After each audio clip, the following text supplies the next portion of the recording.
Olá, eu sou Wanda Rocha, professora de História, e esse é o canal HistóriaTube 41. Seja bem-vindo. Dando continuidade ao minicurso Fascismo Exposto, a história que não podemos esquecer, com duração de 4 episódios, hoje falarei sobre o nazismo. Aproveita e já deixa seu like, porque isso ajuda demais o canal. E também não se esqueça de se inscrever. É só clicar em inscreva-se e ativar o sininho das notificações, pois assim você não vai perder nenhum vídeo novo que sai toda terça-feira de manhã.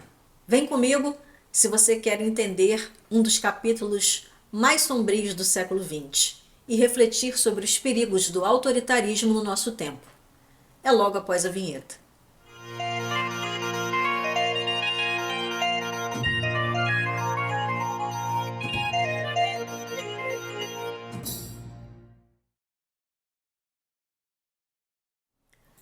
Afinal, fascismo é sinônimo de nazismo?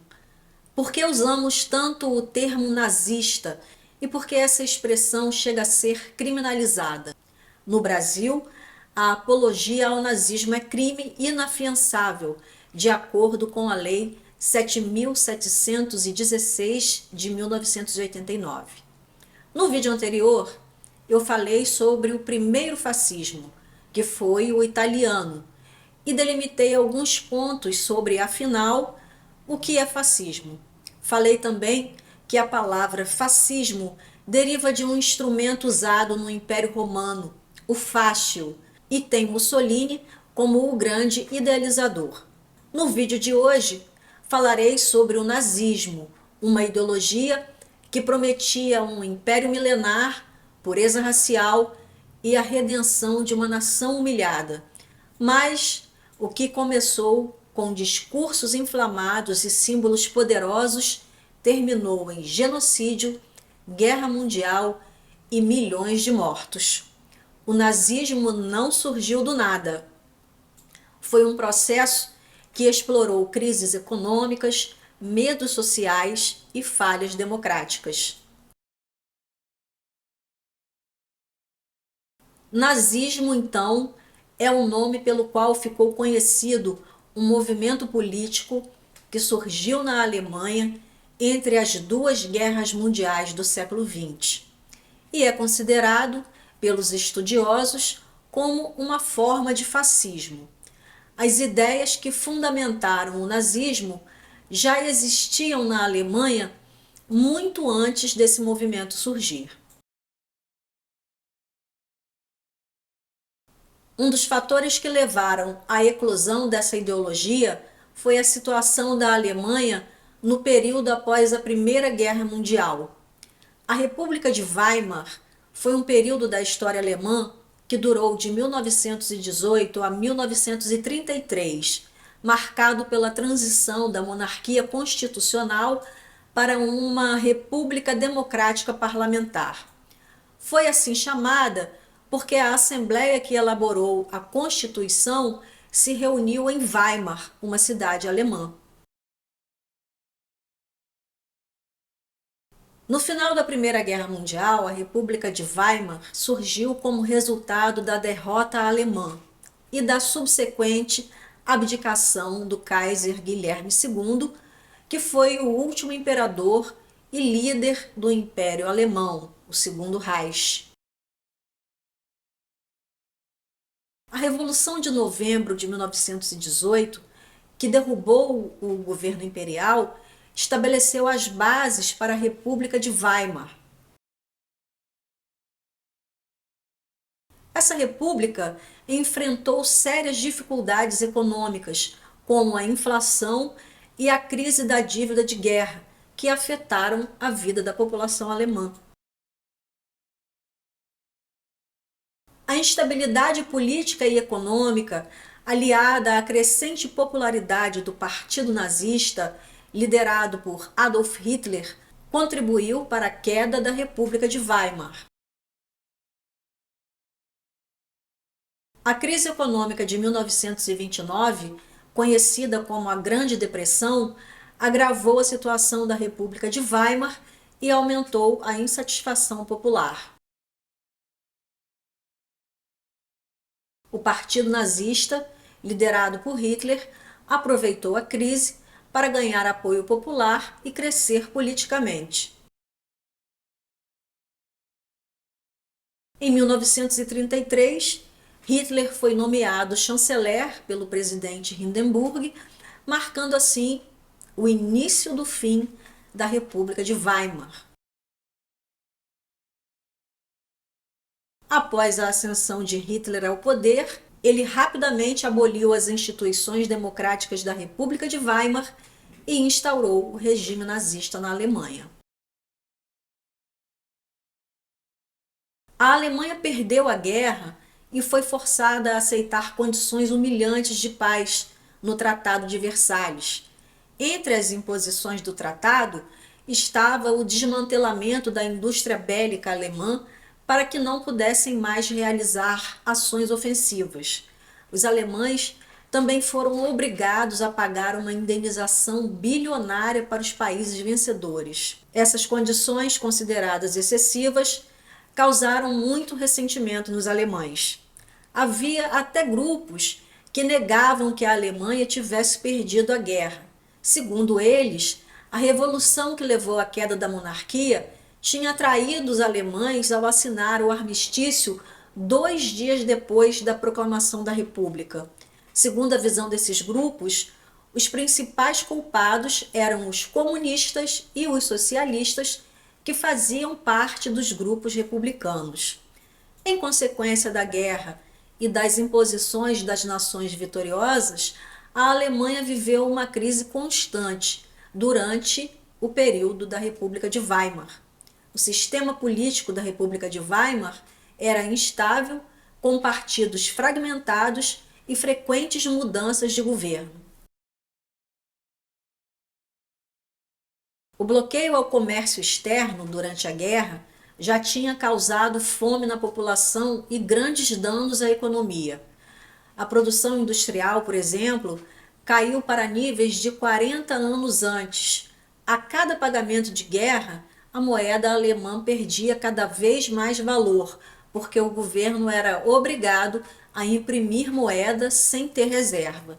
E a consequência disso era uma inflação galopante que afetava principalmente o poder de compra da classe trabalhadora. Essa situação criou um ambiente ideal para a divulgação do chamado nacional-socialismo.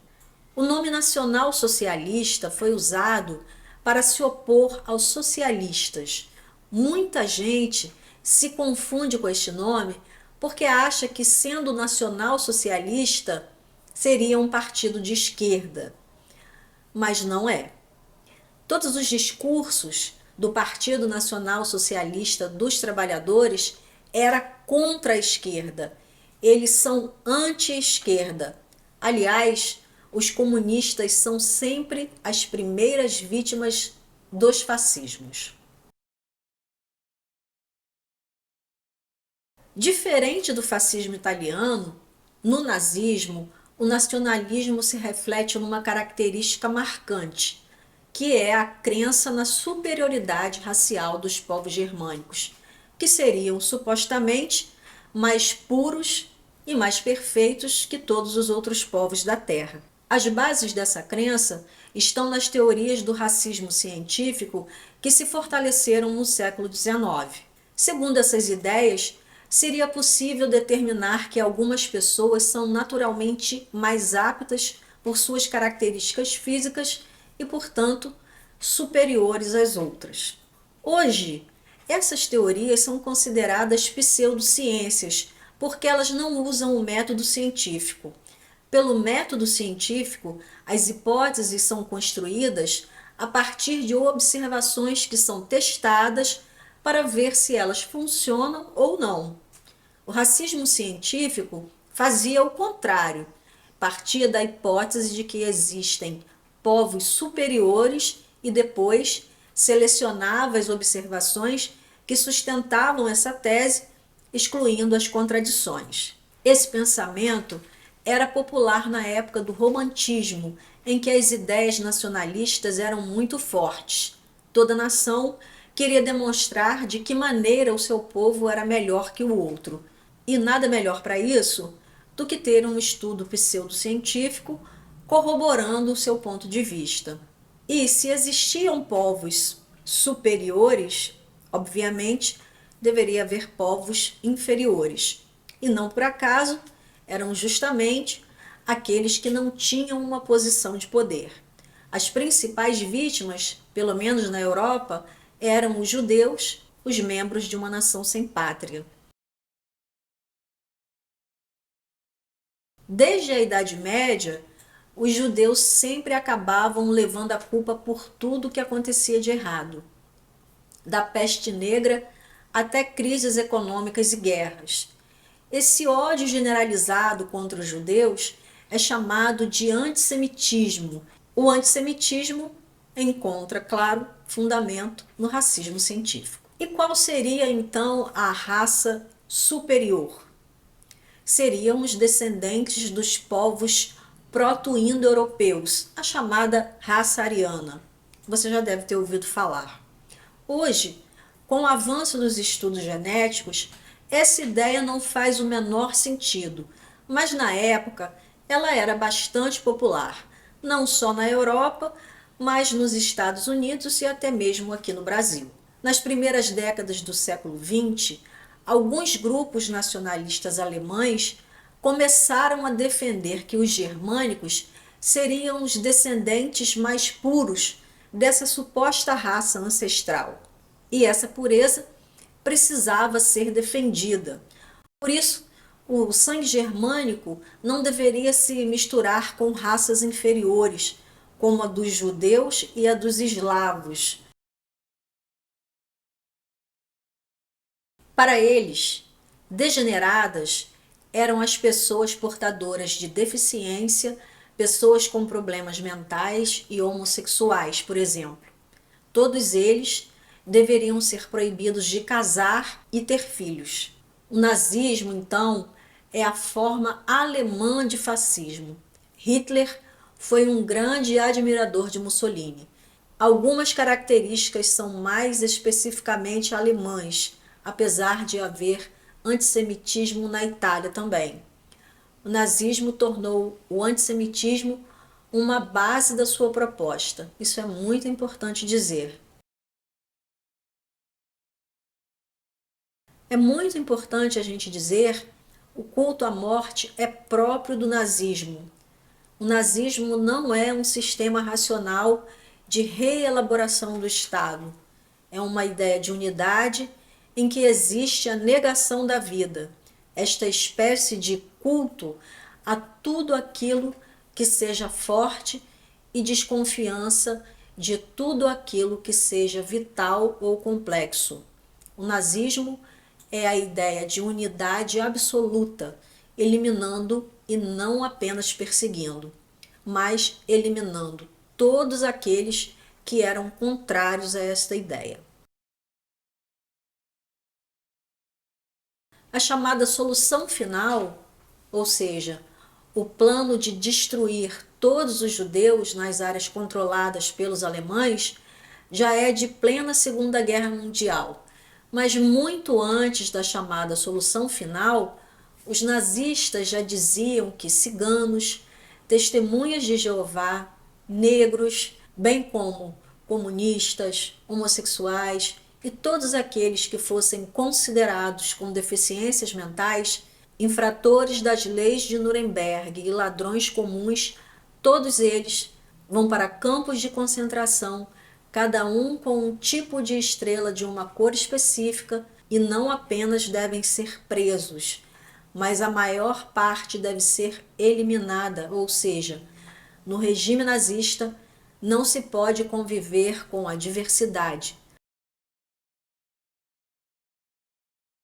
O nazismo não é apenas uma ditadura, é um sistema de morte, de destruição dos outros e, por isso, muitos países, por exemplo, proibiram por lei que houvesse partidos, instituições e manifestações pró-nazistas. Ao dizer quem deve sobreviver e quem deve morrer, o nazismo se torna incompatível com qualquer sociedade aberta ou democrática ou plural ou que pretenda incluir sua diversidade dentro de um sistema aberto. No próximo vídeo, falarei sobre as características dos governos fascistas. Antes de encerrar, quero te lembrar que tem e-book gratuito para você baixar sobre o minicurso Fascismo Exposto, a história que não podemos esquecer. Se você gostou do conteúdo, se inscreva agora no canal e ative o sininho para receber as notificações. Os vídeos saem toda terça-feira pela manhã. Um grande abraço e até o próximo episódio. Até lá!